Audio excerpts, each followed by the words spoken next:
everybody, and welcome back to Park Lane Podcast, episode number 48.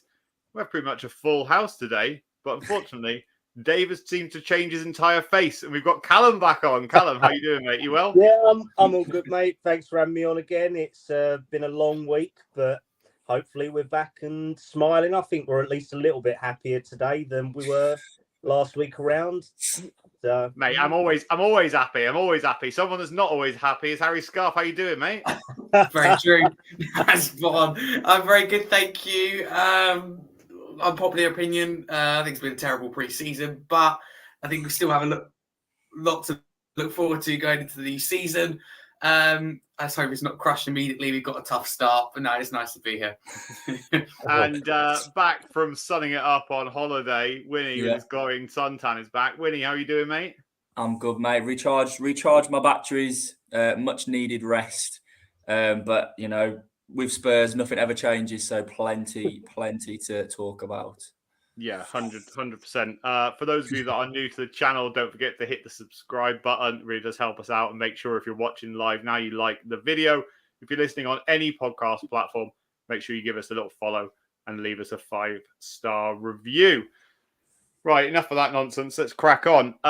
Harry, it was going to be something I brought up, but you've already said it. You texted me earlier and said this is the worst pre-season for years. And I will tell you the stats in one moment. Oh, here we go. In 3 games, we've scored 12 goals and conceded 5. Yeah, it's the worst preseason in years. Talk to me. I stand by that. We lost relegation battling last season, West Ham, where we conceded 3 goals. I can't remember the last time West Ham scored 3 goals. I think it was Nottingham Forest where they scored 4. We obviously out of our hands a little bit. Had that game cancelled. Don't know why it was booked that time of year, knowing the rain that they get. That's a completely other subject. We didn't get to play that game. Very frustrating. We played equivalent to a Sunday League team and really struggled in the first half. Like we were playing Manchester City. Suppose we got there in the end. Shakhtar, first half. It ended 1-1. I think the performance has been good, but it's been a struggle.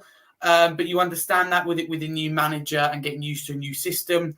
However, what worries me is that we haven't played that many games at all. We've got Brentford and Man United coming up, and we can't have a slow 45 minutes because we just get eaten alive. Again, we've done before half time. And if we don't take our chances in Ange's system, it is a problem because you get hurt on the counter attack. You can have as much of the balls you want, as many shots you like, but if you aren't taking your chances, you listened to Ange's interview in the first half, especially the last 5 minutes. He wasn't happy. I thought we were really, really wasteful, creative but wasteful. So I stand by what I said. I think it's been a dreadful pre-season, a little bit of optimism ruined, but still a little bit of hope. But pre-season hasn't what's the word, improved any optimism or maybe look forward to the season. I think here we go again. Oh, fair enough. Welcome to Jazz Jones. Said, hey, big up, lads. And I knew you'd show your face, Johnny. Johnny said, hello, Community Shield champion here. Right. I thought they won the World Cup.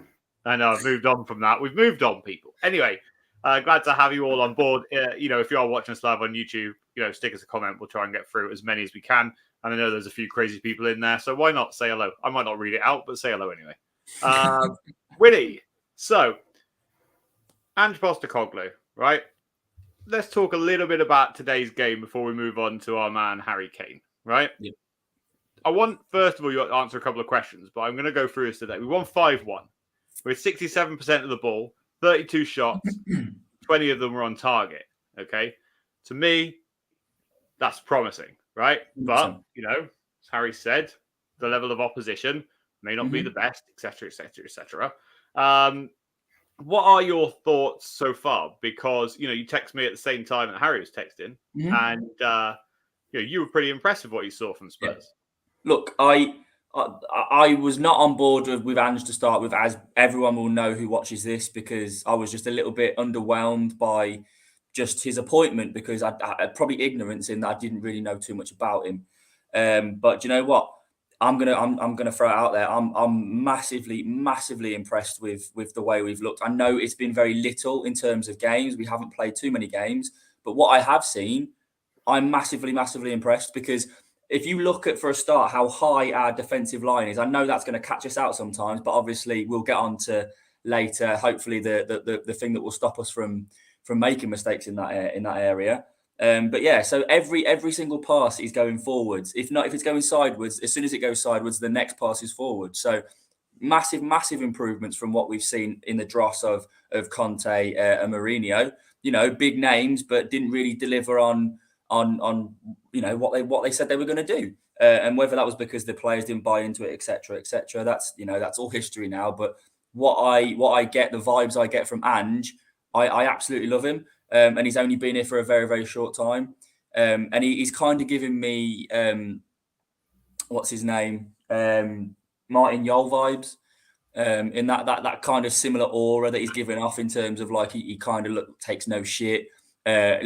Looks like almost like a father figure to the players, rather than absolutely dominating them, saying this is what you will do, this is what you'll do, kind of thing. So look, massively impressed with what I've seen so far, albeit only a couple of games, but massive progression in my eyes. Yeah, definitely, Kallum. It's interesting because to try and transition from having the shackles around your ankles for many years from two turgid, horrible managers, in my opinion, to try and turn that around and play this progressive attacking football, against many teams who played low block. Let's not forget Lion City Sailors and Shakhtar both played extremely defensively. At one time I was counting today 9 players behind the ball when we were on the edge of the box. It is very difficult to play, quick passes, quick touches, all around the pitch and get in behind and score every single time. But are you happy with what you've seen so far? I mean, hands down. I mean, what are we? We're on the 6th of August. Andrew's been there a month now. And to go from 3 to 4 years of turgid counter-attacking football where, some of it looked good, but now it's hands down so much better and all that. You can see that they're always looking on the front foot, even when the defenders are pushing up to the halfway line. Yeah, we may get caught, but the fact that we're playing so high, and even around a low block team, you can see all the players today inverting, trying to overload, run into the box, get onto the edge of the box, anything, just to save 20 shots on target is brilliant. We can't forget that Shakhtar a couple of years ago still beat Real Madrid and all that in the Champions League. They're still a good team. They're Champions League every single year. And even with us, we're hands down so much better than what we were a couple of weeks back. I like watching Ange ball at the moment. Might change in a month. We've still got to play Brentford, and it's only pre-season, but at least it's a lot more happier. You can see the players have smiles on their faces. Even Kane today had a smile on his face, and I'm happy. That's all I can say, mate. Mate, that's what I like to see. I like the happiness. Let's share that around. It is interesting because, I suppose all of you remember times when we didn't even have one shot on target in games, and so how times are changing is really interesting. And, I said this to you earlier, Harry, and, then we'll move on, but it's not like I don't think I'm deluded in the fact that I think we're going to win the league this season. And I know we will concede goals, and I know that teams will be able to get beyond us. But the other thing that I believe will happen, which did happen in this game, is that we will tire out opponents. There is no way you can keep defending against this. But only time will tell. Haley said, did you see that Micky van der Ven was at the game today? All fees agreed and medical tomorrow, around 50 million euros. And they've even converted it to pounds, 42 to 43 million pounds. So thank you for the conversion as well. We will get onto that shortly to have a big discussion regarding Van der Ven, but it was good to see him at the game today. So I want to come back to you, Kallum, actually quickly, and we'll go around the houses on this one. So Kane started today, obviously captain. He played a lot of the game, and then we'll move on to his goals shortly. But what does that tell you, or does it not tell you anything? I don't think you can read that much into it yet. I think based on everything we're hearing, Levy's maybe out with Joe Lewis on his last holiday before going to prison and all that. But I think Kane's a professional, simple as that, and said that he relies on him. He wouldn't have it any differently. So I think what we need to look at is, whilst he's here, he's going to play. He's a club captain now. If all the sources are correct that Lloris is going to go, he has to be a professional. And you can see, compared to how it was 2 years ago when Man City were bidding for him and he wasn't training and he wasn't doing anything at all. This time he's remained, he's kept quiet, which I don't fully agree with, but today you couldn't fault him. He had a decent game all round. He played all of 75, 80 minutes. I just don't think you can read anything into it. Daniel Levy runs the club. He's the one that makes the decisions. We can't comment on anything until something happens. You can't define it. I think that's. It probably sounds like a cop out answer, but I think I'm just being honest. Where I say I honestly do not know. He had a good game. That's all we can say. And until we know more, until a decision's made, he's going to be a Spurs player. He's still under contract. He has a year to go, and he still has to play. It's like with all of us in our jobs, we have a contract, we have to work, we do what we're paid to do. And footballers are no different. Yeah, they can throw their toys out the pram, but 90% of them are good professionals and they just get on with it and do the job. Simple as that. Yeah, definitely. Haley said here, £86 million for Kane with add-ons. Take it or leave it. I think everybody's saying leave it, right? I read something that probably all of you saw on Twitter today. I think there were a Bayern fan saying that Daniel Levy is ruining Spurs and ruining his reputation, etc., etc., etc. Quite a few people had to go at me on Twitter when I said, the only person I want in charge of these negotiations would ever be Daniel Levy, because, whatever anybody says about that man, and whether you're Levy in, Levy out, or Levy neutral, the one thing is that you're getting a lot of money for your player and you're getting what you want for them. And Wynnie, I absolutely take my hat off to him for if what we believe is true, that Bayern Munich decided to play hardball with him and turn around and say, you've got till Friday night at midnight to accept this offer or we're pulling out. And so he just ignored them and went on holiday for the weekend.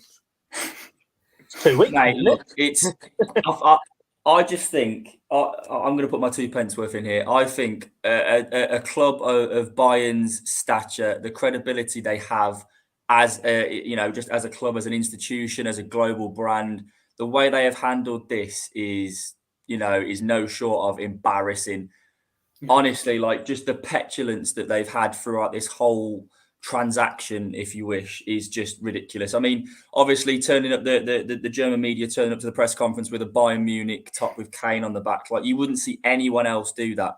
It's honestly, it's incredible. Yeah. I'm so baffled as to how childish they've been. But look, I think obviously there's a lot of criticism of Daniel Levy, but I think people, if let's just say, but the Brentford game comes next weekend and Harry Kane is captaining our side, which would then suggest that what he has said is he will stick with us for this season. We have to give a lot of credit to Daniel Levy for standing his ground, because it's the same with any club, or not just any football club, any business. If you've got an asset and you value it at a certain amount, you do not take less. If you do, it's silly business. And I can understand people's idea that he could leave next year for free. Who cares? Who cares? Is it your money? Is it my money? I'm not going to see any of that money. The only thing I want to see is my club with the best players turning out every week. And if that means that my club doesn't see 86, 90 million pound, so be it. Look, if I'm going to go by the so-called, when he was going to Man City, the reaction he had then compared to the reaction he had today, completely different. You know, he was walking off the pitch, he was smiling, he was clapping. Yes, obviously he came out and applauded the fans, but Harry does that after every single game, home and away. So there's nothing to read into that. But what you can read in is his body language, which to me was very positive, very, very happy. He was waving to his family in the stands. And I think if he believed that was his last game at home for Tottenham Hotspur, it would have been completely different. So again, like Kallum said, we don't know until something concrete comes out. But the feeling I'm getting at the minute is that I think he might stay. And if that's the case, I'm absolutely buzzing. Yeah, definitely. It's definitely like, does he stay or does he go, isn't it, Harry? Because, I was on your show last week and, we said that pretty much unanimously said he was going. And then I saw, the agreement had been arranged for Micky van der Ven. And then, we see that we're going to sign this new fella who we'll talk about from Argentina. We signed Ashley Phillips. And then there's even talks of, I heard Ange's press conference today where he said, we're still looking at making a couple of signings in defence, and whether that includes Van der Ven and Phillips. The worry for me is we're seeing, like, what are we talking now? 72, 73 million euros spent on these next three players that I just mentioned to you. Yeah. My only worry is that what I told you before was that I would like Spurs to spend the money before they sell him, that actually that might be coming true. But, if that's the last game I see for Harry Kane and he scores 4 goals in the pre-season friendly, and then, it is what it is. But where do you currently sit on it right now? Yeah, I'm glad you asked this. Tottenham and Daniel Levy have been clever in the sense of if Kane goes, they've just come and bought this Argentinian striker who could be the backup for Richarlison. No, it wasn't, by the way, or playing as a number one striker. And they've spent the money, so Spurs are in this situation. I think we've adopted that Brighton and Brentford model where we go, do you know what? We'll bring the replacement in before that player goes. But there's a downside to it. Look at Brentford's situation with David Raya. They can't shift him at the moment. And they've got a keeper, got 2 keepers. They want to pay first team football, both being their contracts, very, very crucial. They want to play every minute, of league action as possible. And you can't have 2 keepers who do that. So Brentford in a situation where they're stuck. They're not going to go out and get anyone before they get rid of David Raya. So it does come to that there is that side of it. Do I think this is Harry Kane's last game? Probably, sadly. But why is Kane, some people say, not acting emotional, not come out and spoken against it? He's just thinking, I can't do any of this because in case I end up staying, and I want this still good connection with Spurs, whether I leave or not. I'm glad when he brought it up about Bayern. I think they're being very, very disrespectful. People say they're just being like a big club. I don't think that's a big club as actor. I really would like it if they don't get the player.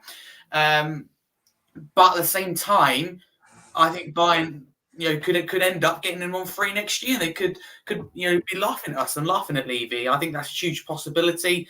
If he goes next summer, if he leaves on a free next year, he goes straight to Bayern, somewhere like that, Real Madrid on a free, he will laugh at us. So I think personally Levy's running away from the problem. I'd love him to in his head, 100 million, not send him unless we get that. Personally, I don't think that's what he's doing. I think he's ignoring it and hoping it go away. It's not. Set your valuation. Do what West Ham done with Declan Rice. It depends. Depends the way Levy sees it. But I do think Harry Kane leaves. But Bayern are perhaps starting to run out of time and their confidence will be dropping hour by hour, day by day. And it's quite funny because a lot, Bayern fans are rattled. And all of a sudden Bayern look rattled. So it's great to see. But at the end of the day, I think they get him on a free next year, if not. So lose. Fair enough. Jazz Jones said if we're selling Kane, why would Bayern let Kane play 2 halves? He could have got injured for a start. But it's a really, really interesting point. Like, if a deal had been agreed, it's very unlikely to me that he would have played 70, 80 minutes. Now, I want to kind of like chime in slightly on this Daniel Levy thing. Like, I understand what you're saying, Harry, about setting a valuation, but Levy has set a valuation. They've met twice, minimum of twice. We're not going to talk about times on the phone. What Bayern are trying to do is, they are trying to be very clever and really trying to, get to a position whereby they can get Harry Kane for, what would be a reasonably cheap deal in Spurs' eyes, not in their eyes. At the end of the day, I believe they end up paying what Spurs want for Harry Kane. I just believe that's what happens. I don't think he has a chance of going there next season. If he goes away on a free transfer. He isn't going to Real Madrid because they'll sign Kylian Mbappe. He will go to a Premier League team. And that's the worry for me. And that's the worry in saying, we won't accept it and just let him go on a free transfer. I think that Spurs still believe that they can get him to sign something, but we will find out. But I want to introduce Dave is back. Dave, how are you doing? What's going on? How are we doing? Good, man. Good. Yeah, I thought I'd been relegated to the bench then when you moved all the things around. I've got to drive to the airport in a minute, but I thought I'd jump on. Talk to me about H. Yeah, I've just been listening, mate. H is staying, mate. What do you think happens then? So he stays. Does he really go on a free transfer? Do you know what I genuinely believe is that he stays and signs a new contract. But I think he signs a new contract with lots of get-out clauses. Like a what? Like 100 million get-out clause or something? With like a get-out clause that if we don't qualify for the Champions League, or if he doesn't see progression or something, there'll be something in there which gives him an escape if it needs it. Because look, today under Ange, we're playing a decent brand of football again. It's nice to see. And I think he'll want to be a part of that. Madison behind him, setting him up. He's going to get bags and bags of goals. So the way I kind of look at it is he stays. He starts against Brentford. He signs a new deal mid-season once he sees some sort of progression. That has loads of caveats in it, which says if we're not where we should be in a year's time or whatever, then he's got an out, if that makes sense. So... fuck's sake. Fucking Johnny. Welcome back, eh? But yeah, no. I think he stays and signs a new deal, mate. But Johnny Havertz is absolute dog shit, mate. He really Who was. do you reckon's worse, Mount or Havertz right now? It's hard. Fuck, that's tough. That is. Yeah, that is. I I think don't think I could call it. I'd glad we take got Madison every day over them two pile of so-and-so. Yeah. Easy. But yeah, just really quickly, because I haven't got long, I was trying to get a couple of points across. I'll be back properly next week. I've been away this week and I ain't been very well, but Postecoglou ball, eh? Ange ball. What are we saying? Jesus Christ. Did you hear at the start where Harry said it's the worst pre-season we've had in years? No, I missed that. Talk to me about that. Harry's talking waffle again, isn't he? That's what... Come on, Harry. Like, Dave, watch last week, see how delusional he was about Richarlison. That'll make you... Honestly, I think what you need to remember, right, is pre-season. It don't mean shit. It's all about learning what the manager wants from the players, how he wants them to set up, and what the message he wants to get across. But what I really like about Ange is after the game, he still wasn't happy. Yeah. He was still turning around saying, it wasn't. We need to play like that all the time, consistently. We can't step off. And the contrast between Conte ball and Ange ball is like, worldly. It's such a big difference. So, and he also made a really good comment where he said, we want to get a couple of defenders in, which made me really happy. Yeah. Obviously, we got Van der Ven, is that his name? Or Van der whatever his name is. Yeah. He'll be going in. So he was at the ground today. Yeah. Hopefully we get that sober. But I'd be happy if we got Tosin as another option. And then it's all about chipping out dead wood. I think Pongi will go. I think Reggie will go. Gio I'm a bit 50-50 about. But look, as long as we get rid of Højbjerg, I don't care.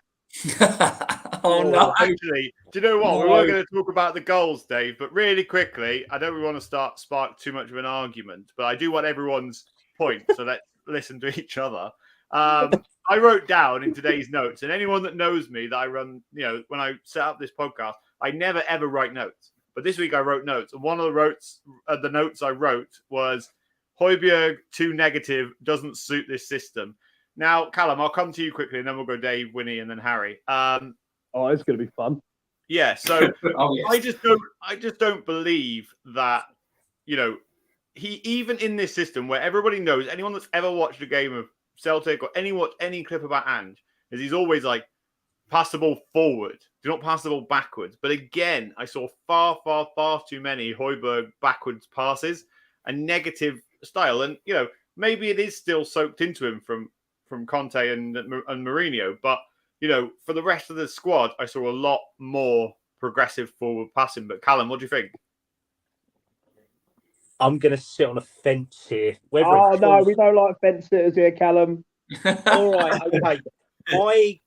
I thought he was much better than I've seen him in a long time. I thought there was progressive passing on occasions, but I think because he was dropping into that back three setup that they kind of looks like on the halfway line, that I think him, Davis, and bloody Romero were playing so many backwards passes for my own liking. To be honest,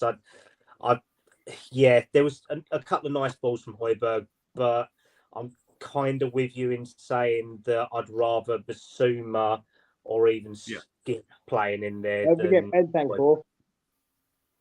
Yeah, that's true. I mean, when we hoping for him back, December, do you reckon earliest? Something Before like that? December. I reckon it'd be November.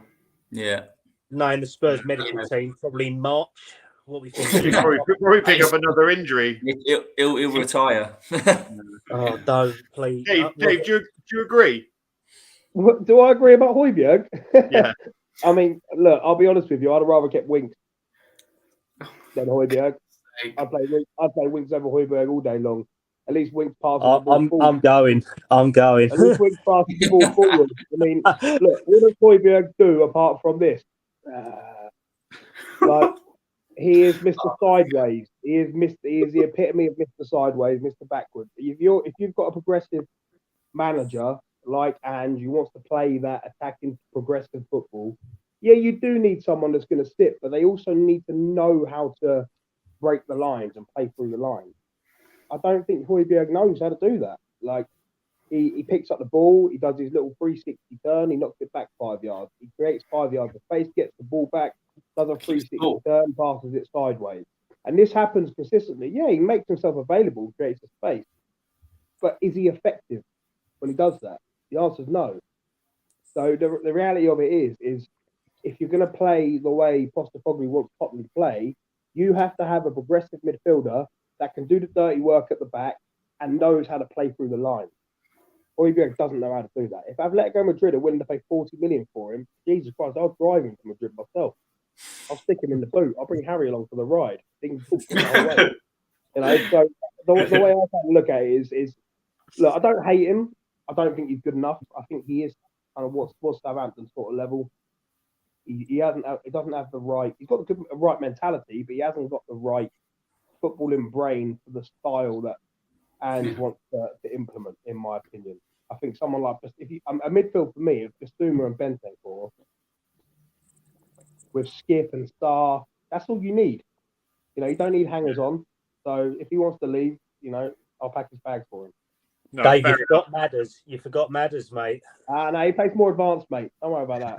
I'm talking about the dirty work, the dog work. Wynnie, I was actually surprised that I thought he was going to get chucked at half time, and and I'm really not trying to make this like a dig at Højbjerg show. When the second half, then they came out for the second half, which was took forever to get out. Yeah, but I was surprised that he wasn't shipped at half time, and I have nothing against him. You know, but what were your thoughts on that? Because, you know, we've talked about it before. We've talked about, you know, Lo Celso, Bissouma, Maddison. We talked about Bissouma, Maddison, Sarr. We've talked about like different variations, but none of the variations involved Højbjerg. No. And, you know, we got a taste of it today. What did you realistically, forget everybody else thought, like, what did you think about his performance today? I thought for someone trying to play a way that they are not ingrained to play, it was okay. But we don't just want okay. We want someone that fits the system and fits the positions perfectly. Do you know what I mean? We don't just settle for something that's okay. I think, look, he when he came into us, we were in a different era, and he kind of suited our system better, and he wasn't too bad. You know, I'm not going to say he was absolutely dog shit. I am. Yeah, I know you will, Dave. But look, I think Højbjerg now, he's surplus to requirements. I look at the way we want to play, and I go, obviously, two central midfielders. Let's say Bentancur, Bissouma. They're my first two starters. And then I look at who we've got left. Obviously, Madders is more advanced. But we go Bentancur and we go Bissouma. I look at my next person who I want to come in there, and I'm going, do you know what? Sarr. I think Sarr is brilliant. I think he's going to be an absolute gem, and I think he suits the system and that role perfectly as well. I look at Skip, and do you know what? I think I put Skip above him now in that role. Purely because I think Skip does a bit of the dog work, but also can play a progressive pass if he needs to, because we have seen it. It's not his speciality, but he can do it. We look at Lo Celso. Again, I think he's someone that looks like he might be staying. And I go by, the new Argentinian guy that we've brought has sat down and had a word with Lo Celso, and Lo Celso is almost going to say, I'm going to put my arm around you and I'll settle you into this club. That tells me that Lo Celso's saying. So, look, I think Højbjerg, what he lacks in ability, he definitely makes up in enthusiasm and mentality, but that's not enough anymore. We need more than that. We need someone a lot better. So I will thank him. Though, right? I've got an analogy for you. Harry, close your ears a sec. But it's like you saying to your wife, look, I'm really enthusiastic, but I've got no ability. Anyway. Right, Dave, I want you to shut up for a minute so that Harry can have his say. He has kept very quiet. I'm actually surprised with Harry, so good job. But quickly, I know you're going to say something completely different, but blow our minds. I want to hear it. Right, with Højbjerg, I can admit he doesn't suit this system, but we're talking about a player who's take that as a win. He doesn't suit the system. He maybe over time, but it's unlikely. It's sad, but he's only ever played in that system. But I will have a dig at Dave here. Welcome back, Dave, by the way. Free straight in there. If Dave had been bothered to do a little bit of research, you would have known that he was a very creative player for Southampton. He was more creative than James Ward-Prowse. He scored more goals, and he was just excellent. Everything going forward, creative. Maybe you blame Mourinho for making him into a defensive player, but I think Højbjerg can easily be creative. I don't know where I'd put him ahead of Skip and Sarr. I like Sarr for the future. Skip also goes sideways, but Højbjerg, for a player who hasn't been used to this system, really impressed. However, you've heard it from me. If we get 40 million for him, we're talking about a player who doesn't suit the system. Cash in by all means, but it's got to be exactly 40. Any less, then no, because I still stand by that he's one of the best midfielders in the Premier League. I think he offers a lot, just not in this system. I think that clubs have missed out. Man United signed Mount. They could have really done with a Højbjerg, ideally. Time will tell, but I like him. They've got Casemiro. They don't need... I'd rather have McTominay over Højbjerg. I don't think... obviously, Casemiro is a different league, but people talk about Casemiro and Rodri. The gap is not as big, I don't think, as people think. I think Højbjerg offers a lot. He tries hard. People calling out for that clearance, I thought it was good clearance. Gets the ball out of danger, stops messing around. So I would focus on our defence before we dig out a player who's full of self-confidence, belief. And if we're going to get anywhere, if we want to win anything as a club, you need someone like Højbjerg to drive you there. But 40 million, you can't say no. We've got two new midfielders. Modern day Stefan Freund. David Clark has said, Luke, you thought Højbjerg was going to be pulled at half-time, yet you don't mention cross Son. Do you know what? I think that you're not going to like this, David, but I think Son was better today than Kulusevski was. I would rather play Solomon on the right, which he did play in the second half of our last game, and keep with Son on the left. I think with Son's pace, he's a better player in this system than Kulusevski is, which is, cut back on my left foot and try and curl it in the far corner. But, only time will tell. Right, Dave, are you still with us, or what's happening with you? I've got about 5 minutes, mate. It's gone good. I'm good. Cool. So what we're going to do, there's 5 of us now. So as we score, as we scored 5 goals today. Why not go through each goal individually? So we'll start with you, Kallum. First goal, Harry Kane, penalty, water is wet. These things are just natural things that happen, aren't they? Maddison, quick feet in the box. I thought he was sensational today. Won a penalty, and Harry Kane slotted it away. Madders was quality today for the lead up into the getting the penalty. So I can't fault him. I hope he wins a load of them this year, because if he does, Kane will be scoring a lot of goals when he stays with us and all that. It'd be wonderful. But yeah, I mean, Kane, straightforward penalty, straight bottom right corner, goalkeeper nowhere near it. Simple as that. Can't beat it. He's going to score it. That's 2-2 for him. So 2-2, 3-3 Barcelona, and then 4-4 against Brentford. So it'd be lovely. Yeah, definitely, mate. I'll jump onto the Shakhtar goal. So, there was a poor clearance from a certain player, Danish player, who I won't mention. The ball was then collected, and was crossed back into the far post. And, Ben Davis, makeshift centre-back at best, isn't he? Just couldn't do anything about it. And Shakhtar headed it home to make it 1-1, which kind of made us go into half-time. And I think that's when Harry had his little outburst. But, shortly, Harry, after half-time, Maddison crosses the ball into the far post. And again, Harry Kane is there to score. We don't see many crosses under this Ange system, do you? No, it's probably good, because I don't think we have any player who can really cross the ball bar Maddison. Son and Kulusevski, I thought, were absolutely dreadful for the majority of last season, and they continue in that form in pre-season. I don't want to try and be negative, but the way they're playing, someone has a very someone has a very, very good chance of getting into the team. And if you're someone like, I don't know, Richarlison, you'd be rubbing your hands together. Yeah, we miss you too, Donna, don't worry. I say, for Richarlison and Solomon, they have a fantastic chance of getting into the team because of Son Kulusevski's form.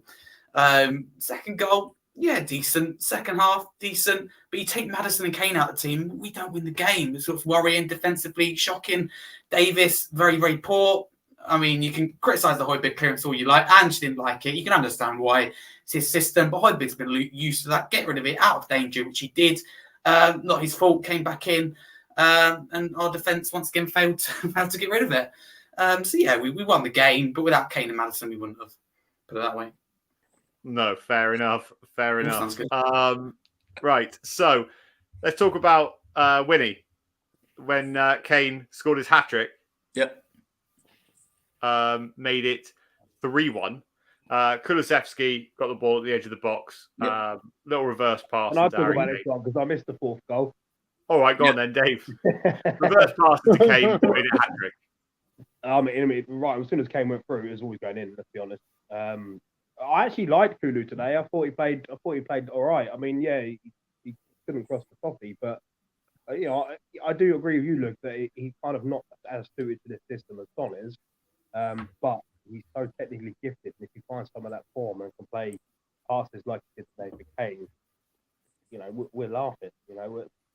We are laughing. I think our biggest strength this season, if we keep Kane, is going to be the amount of goals we're going to score. If we can do something to score up the other end, then things are promising. So, yeah, it was all you expect.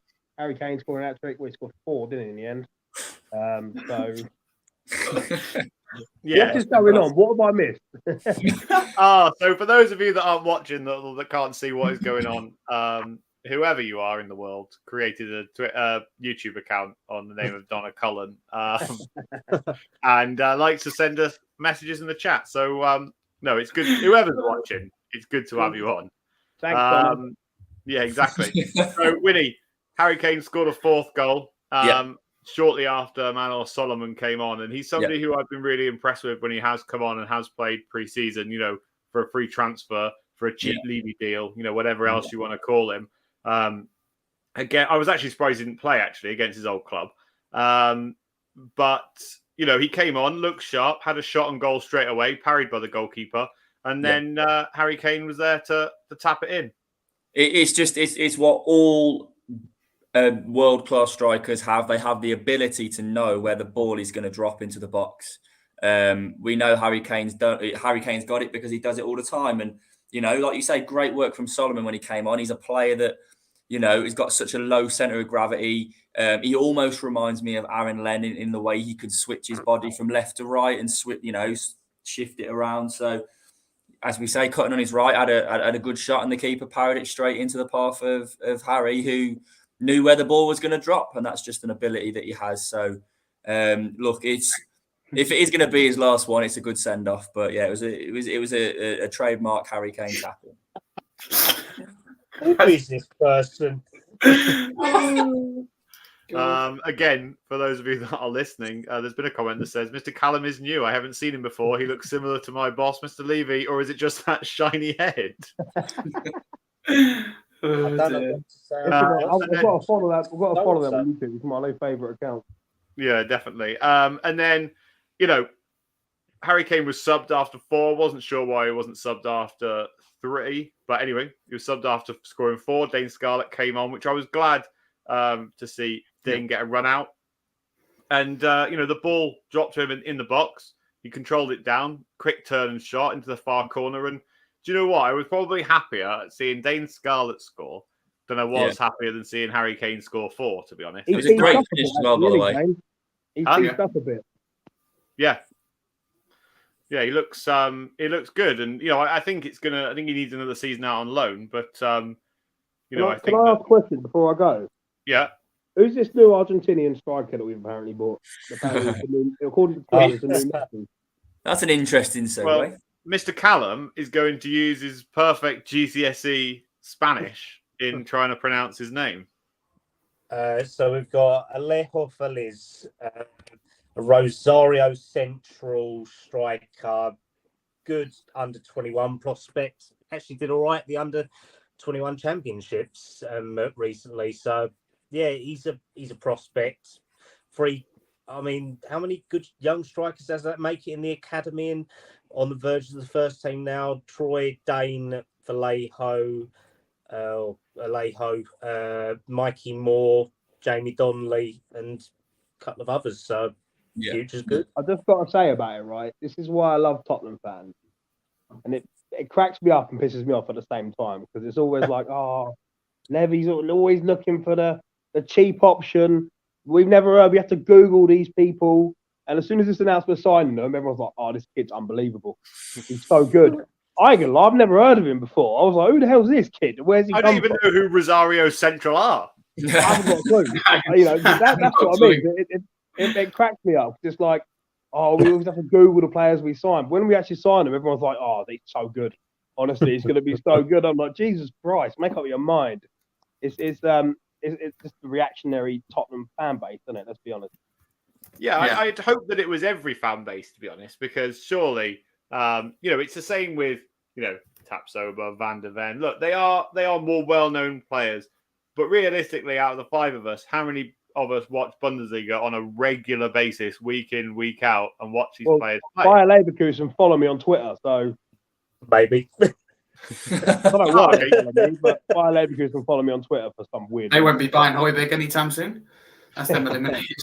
So I keep an eye on them. I see them quite a lot. They pop up, and Tapsoba's always getting decent reviews. So look, to be honest, I don't know much about him. I don't know much about Van der Ven. You know, I probably didn't know much about, you know, Vertonghen when we signed him. You know, so it sometimes it works, sometimes it doesn't. Unfortunately, that's just the way it goes. But on that note, I've got to go and pick up the family from the airport. But I will be back next week probably. It's good to see you all. Callum, it's nice to meet you. Nice to meet you too, Dave, mate. Perfect, mate. Cheers. See you later. Do you want a score prediction before I go? We're doing that still. What, for pre-season? No, we'll wait and do it for Brentford. Oh, which is at the weekend. Okay, yeah, go on then. Yeah, go on then. I forgot all about that, yeah. Yeah, Spurs will win 3-0. Oh. Handball, here we come. Right. Thank you very much, David. Boys. See you later. See you in a bit, mate. See ya. Well, that was a lovely little treat for us all today. Anyway, let's get back to it, people. So let's move on to Van der Ven. So, you know, the purpose of why everybody is flocking to this channel this afternoon to talk about Van der Ven signing for Spurs. Wynnie, today he was spotted at the stadium. Yeah. He got to witness a win. He also probably got to witness, there's an easy spot for me here at left centre-back. Mate, I'm so happy that we decided to definitely sign Van der Ven over Tapsoba. We've had this discussion on this channel before. Yep. As I said, I'm not going to stand here and say I know everything about both players.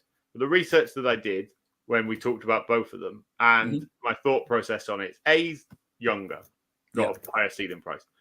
B, he's actually left-footed and Tapsoba's right-footed. Yeah. And C, I felt like Phil Neville then. Do you remember that Phil Neville clip when he couldn't remember how to count? That's how I felt then. And anyway, lastly, he's absolutely rapid. And, we are going to get caught on the counter-attack. So,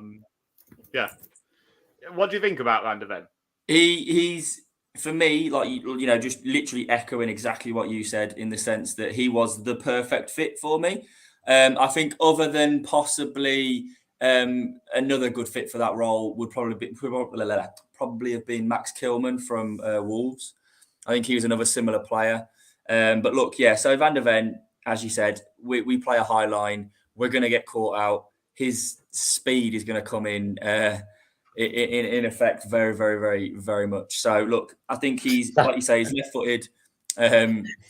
He's left-footed, so he's gonna fit perfect. And I personally wouldn't like to see us go for Tapsoba now. I wouldn't like to see him and Romero in the same partnership because I think Romero, as good as he is progressing the ball forward, we all know he is very rash in his tackles. He's a bit of a hothead and he will lose his head. And from what I've seen, I don't really, I'm not going to claim I watch Tapsoba every week, but I get the gist that he is a very similar player to Romero. And I don't think we can afford to have two people flying into tackles. So we need a calm head. And I think looking at Van der Ven, he's not someone that dives in. He's someone that stands up an attacker and kind of nips in last minute to win the ball. So I think it's a great signing. A bit of a contradiction in some reports on how much he's going to cost.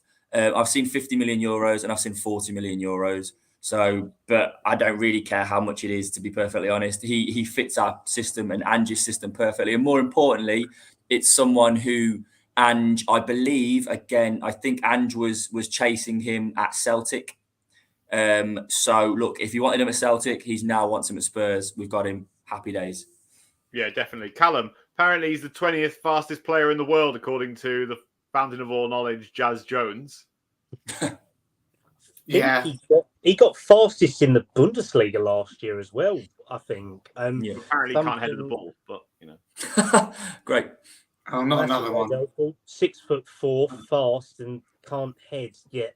I think we conceded like some of the most set pieces last year in the Premier League. That's always helpful. But to be honest, if he's rapid, then him and Udogie on the left-hand side, they'd be quick enough to stop people blinking, crossing the ball in and all that. So fingers crossed, if he's got his pace, Romero can sit there, do what he needs to do, and Van der Ven can tidy up after Romero when Romero goes running headless chicken up the pitch. So it's always good. But yeah, I like him.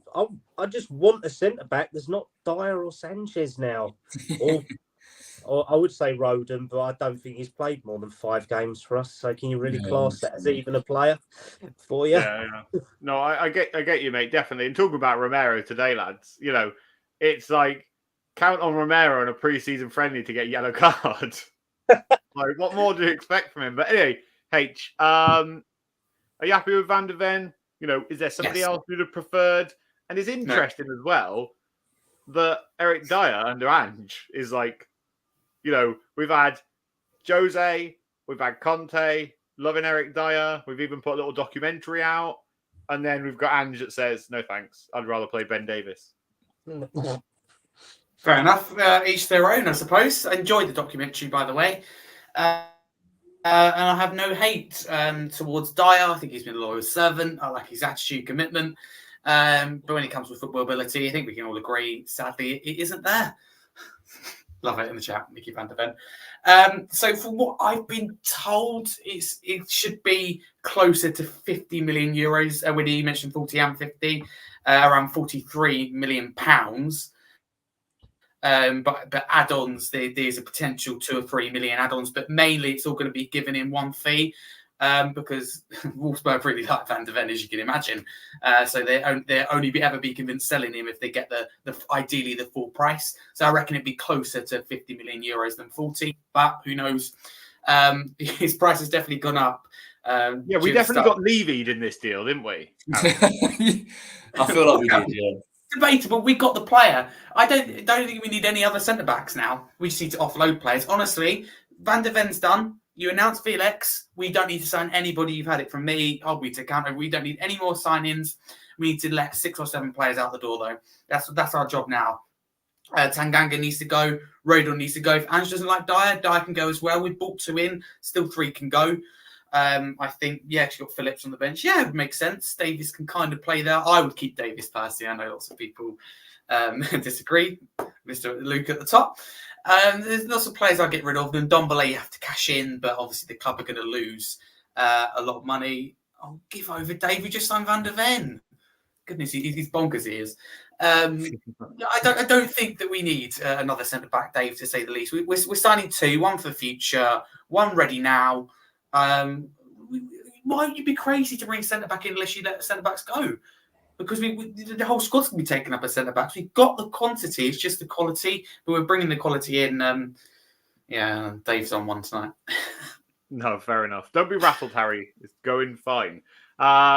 Anyway, so to those of you that are watching live, just want to shout out to you all. Thank you very, very much. Don't forget to hit the subscribe button. We really do appreciate it. And don't forget to like the video.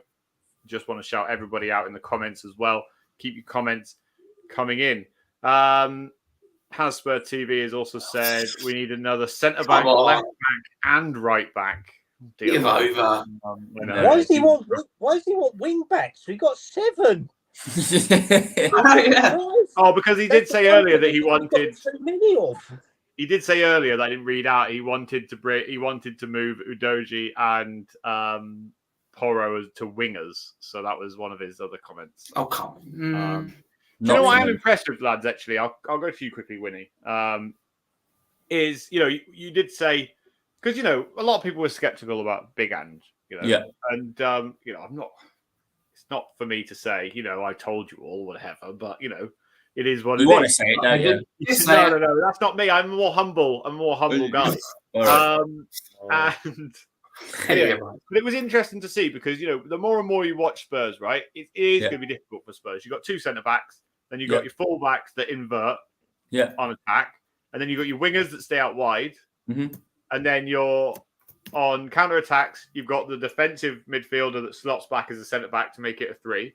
And then you've got the 2 attackers that then join up with Harry Kane in the attack. So it is a really interesting style and and way that we're going. I am concerned we are going to concede a lot of goals. And this is a kind of message to everyone, really, to say, calm yourselves down. It is going to be a rocky road. Like I live in Glasgow. My next door neighbours are Celtic fans. Like yesterday, we were talking over the fence about our 2 teams. And, they said to me, Ange took a long time to get going at Celtic. Yeah. He struggled at the start, and his system will work, but you have to give it time. And that's what I think is the message out there, right? And I think we naturally, as Tottenham fans, I think we are, although we are unforgiving at times, I think we are more forgiving than some fan bases. I think if we believe in something, what I'm trying to say is, if Conte ball, I don't think the fans really believed in it, so they were quick to when it went sour, the fans were quick to get behind that and be like, right, let's get this dick out of our club because he's no good for us. I genuinely believe that 95, maybe even not more, % of Tottenham fan base are fully behind Ange, and I think, like I say, we are more forgiving in the sense that if we believe in it, we will stick behind it. So I think, look, like you say, it's going to take time. All of our players are learning a completely different style from what they have been doing under the previous 2 managers. 3 managers if you include Nuno Espirito Santo. Oh, I forgot even existed.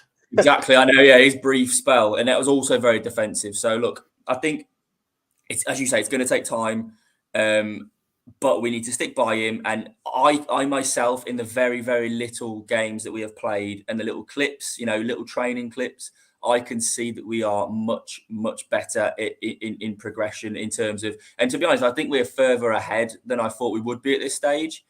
I'm not saying we're going to, set the world alight and we're going to absolutely smash the Premier League, but I thought we would still be in this like very low transition stage. But, from what I've seen, I think we're further ahead than we thought we would be. But as you say, we need to give him time, and hopefully, what happens, and we turn into this absolute attacking beast, and we get back to where we should be. Yeah, definitely. And Kallum, it is interesting because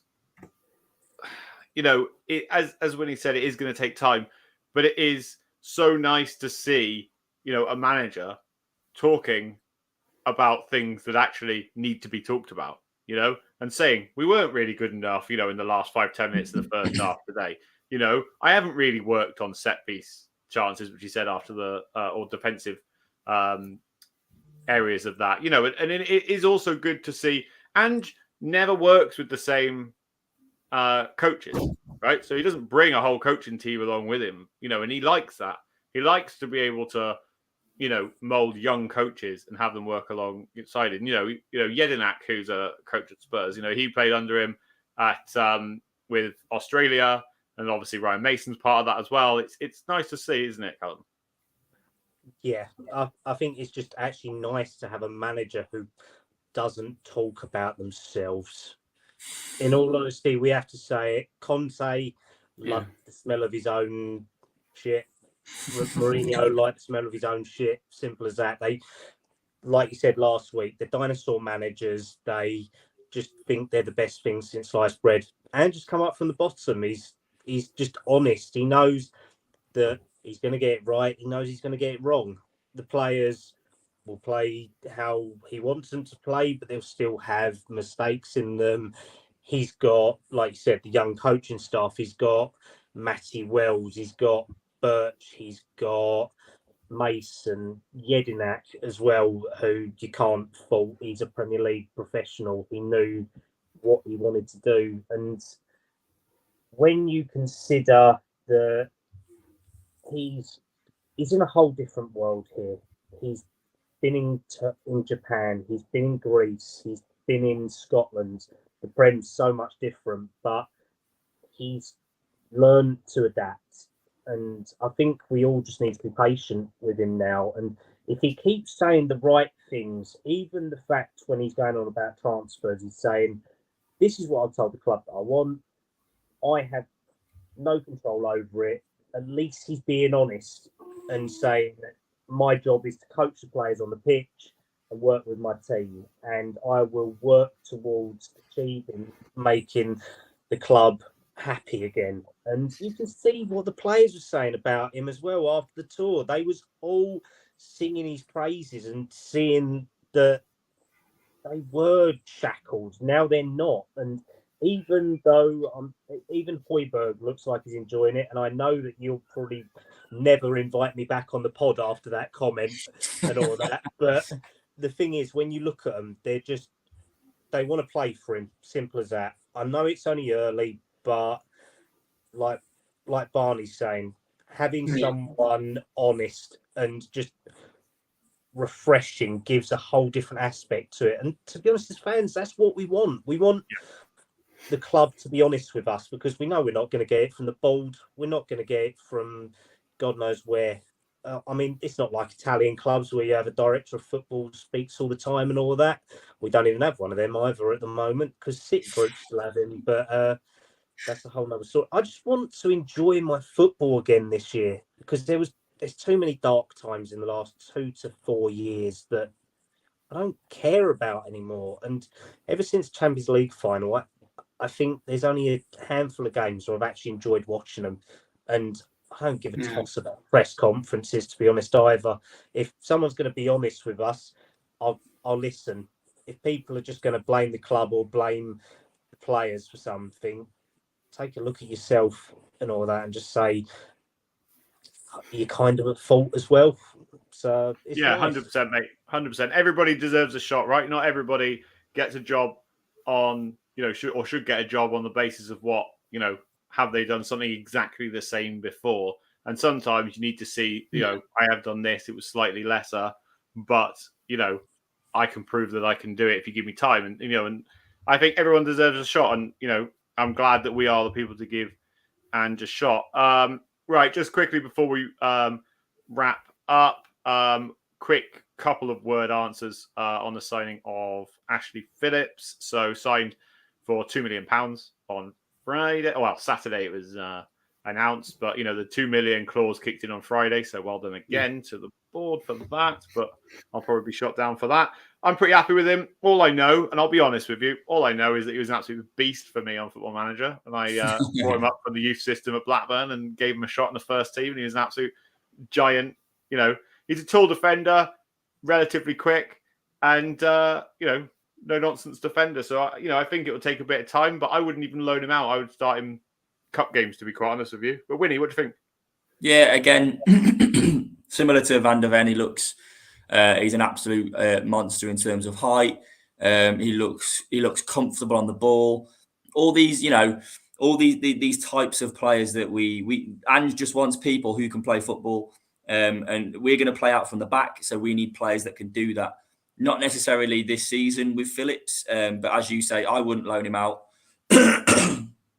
I'd keep him on the bench and get him involved as and when we can in cup games, or because let's be honest, we are going to get injuries, as with every club does. So I know very little about him, but what I get from doing a bit of research and what people are saying about him, I wouldn't be, completely uncomfortable in throwing him in if we needed to in a Premier League game. So, look, for £2 million for someone who is an England international at the lower levels in terms of age. And I think didn't he captained England as well at the lower levels. Yeah, I believe he did at the last championships possibly that they done. I think he was the captain. So look, a captain of England, he's obviously doing something right. So yeah, bargain. Yeah, nice. H, are you happy with this signing? Yeah, I can't understand why you won't be. I mean, clever than annual leave in Tottenham. Wait until Friday. They're less than 2 million. Very clever, because there's a possibility it could be 5 or maybe 9. So you save some money. I mean, if people have a problem with it, they find something to moan about. Apply for the future. Would I loan him out? Absolutely not.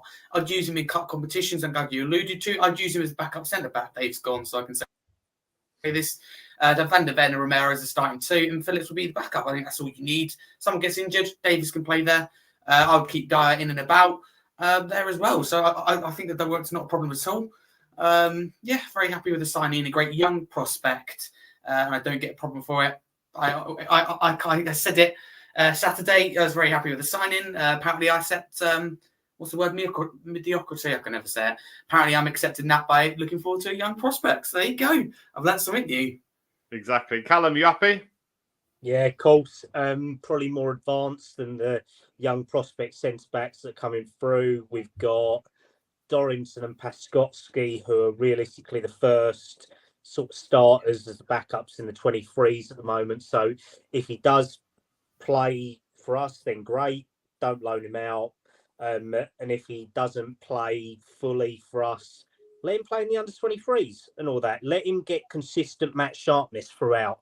Because, I mean, the fact that I think the 23s aren't relegated this season now or something like that from their league, they're actually staying in there. So if he's playing against, there's good players in 23s at every club. So if he's playing a mix of cup, backup centre-back, and the 23 games, then, yeah, it's a no-brainer. Like Harry said, 2 million, we played it well. We've made Blackburn probably regret going into financial fair play issues and different things like that. But 2 million, no brainer. It's kind of like when Eric Dyer first came in for us. No brainer player who can develop. Simple as that. Yeah, exactly. It's stupid, really, from Blackburn, really, because we were willing to offer 5 million, and then they upped the price, and then we realised there was a clause in his contract. Anyway, It is what it is. But let's finish up really quickly. Got 2 quick questions to go through with you. So it's 1-word answers only. Winnie, how many points do we get in the opening 3 games of the season? 6. Kallum? 3. Harry? 1. Oh, God's sake. It was your question as well, man. Sorry. You're an idiot. Anyway, I know.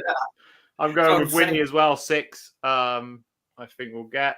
But let's do the all-important thing that everyone loves on this channel, which is score predictions for the Brentford game. So for those of you in the chat, get your score predictions in for the Brentford game. Oh, Look at David, Dave. come on. 9. 9.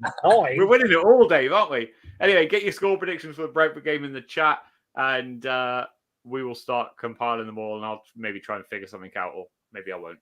But it's worth a bit of fun anyway. So, You didn't last time. oh, I know, yeah. I'm not gonna lie to you all. I probably won't. But anyway, Dave went for 3-0 Spurs. Kallum, 2-1 Spurs. 2-1 Spurs. I'm gonna leave Harry to last because he's probably gonna say we're gonna lose 5-0. So, Winnie. I was gonna say 2-1 Spurs, and Callum's nicked that from me. So I'm gonna go. I'm gonna be a bit more positive. Say we'll be a bit more attacking. So I'm gonna go 3-1 Spurs. Johnny D said 2-2. Barney has said 2-0 Spurs. Harry. Mine's realistic, I think. 6-0 2-1 Brentford. Brentford. 2-1 Brentford. 2-1 Brentford. And I'm going to go for a 3-2 Spurs win. So Harry will have written all these down while I was talking, so we'll get them all, post them on Twitter. Make sure you comment your score as well. But yeah, that kind of wraps us up for today. So I really want to thank everybody that has tuned in. Please make sure you hit the subscribe button on the channel. Please do make sure you like the video as well. And let's go around the houses. So Winnie, how can everybody find you? Winnie1991 on Twitter. And obviously, what I will say is just interact with our Park Lane Pod Twitter as much as you can. Because obviously, I'm one of the admins on there, and I interact as many people as message. If we get comments and stuff on our posts, I always try to comment back. So please just interact as much as you can. Message us privately if you want to come on the show. If you're if maybe not as quick as this week, but if you're a Brentford fan, for example, and we're coming up, and you want to come on the show and have a couple of words, feel free if you're confident enough to do so. Get in touch and we can sort it out. But yeah, perfect. Well said. Dave has stuck his Twitter handle in there, so do with that what you will. Meant to be driving. Meant to be driving to the airport, I thought. Anyway, yeah, he's all right. There's a copper behind him right now. He's just been pulled over. Kallum, how can everybody find you? And thank you for coming on again. Thanks for having me, mate. As always, it's Kallum Stubbs 97 on Twitter. Drop me a message, drop me a DM. I'm pretty much happy to give my views. People won't agree with them all the time, but it's just a bit of fun. Simple as that. Exactly, and you may end up at this rate as another regular on the show, but who knows? Harry, how can everybody find you? Yeah. Thank you very much for having me on once again. You can find me Twitter handles there, HarryScarf22. Like me a lot or not? Do I care? No. Am I going to change my opinions? No. Don't care. You agree with me or not? Honestly, I get more people who disagree than agree with me. Fine. I know. So it's interesting to say the least. Channel Scarfy Spurs Talk. Doing well. Weekly live show this Monday, 8 p.m. Winnie is one of the guests on it, if he remembers. He won't remember. He never remembers when he comes on. No, he didn't remember the last time I had him on, and I had to get an emergency guest in. But hey ho, Winnie will wake up for it, I'm sure. But no, thank you for having me. Why is everyone slating me? What have I done to deserve this? I do actually want to bring that up before we finish, everyone. So as much as on this channel we like to have a little bit of a laugh and take the mick out of each other, and and everybody in the chat, and we allow it from you guys and we give it back. But the one thing I will say is that goes a certain way, and then it has to stop, right? So let's remember, Let's respect each other. We all support the same team. We all have views that may not be the same, but we all have views and we are allowed to speak our views. You know, you won't find anybody on this channel abusing anybody else. And if you do, tell us or DM me and I will sort it out. But at the end of the day, you know, we are all Spurs fans and we all need to respect each other. So big up to everybody that's tuned in today. If you know, my Twitter handle's on here, so you can always follow me if you want to. But more importantly is, you know, big up to everybody on, you know, audio platforms, because honestly, last week's interaction was incredible and we're just growing daily on there. And again, I want to thank everybody that has newly subscribed to the channel. It's a slow burner, but we are getting there and we do appreciate you all. And we like to see you all every week. You know, we're seeing the same faces time and time again. So really do appreciate it. Right. That kind of wraps us all up. You know, we'll be back next week to talk about Brentford and Barcelona. But, you know, as we always do on this channel, we have to say a big come on, you Spurs. Come on, you Spurs. Come on.